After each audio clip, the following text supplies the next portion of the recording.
Lëvizja Socialiste për Integrim zhvilloi pas ditën e së premtes takimin elektoral me mbështetësit në Kamës, ku prezantuan kandidatët për deputet për zgjedhjet e 25 qershorit.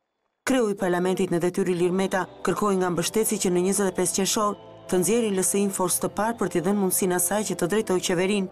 Meta ironizoi Partinë Socialiste dhe Partinë Demokratike, duke thënë se tragjedia Romeo dhe Julieta është ndruar në komedi.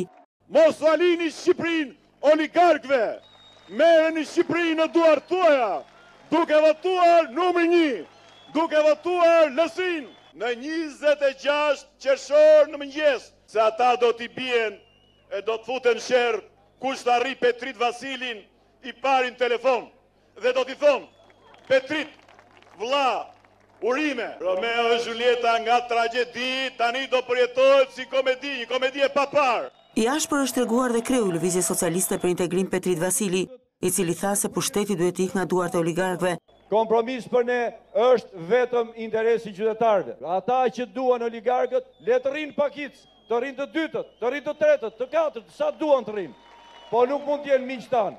Ndërsa nënkryetari i kësaj force politike Luan Rama ju përgjigj nga kamza deklaratave të kryeministrit Rama për të patur i vetëm timonin e qeverisjes.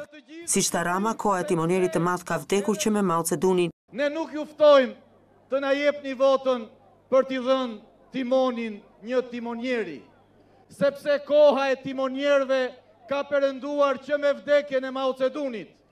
Kryetare e forumit të gruas në LSI Klajda Gjosha u shpreh optimiste për listën e kandidatëve të kësaj force politike, pasi sipas saj gradet të rinjt janë përfaqësuar denjësisht.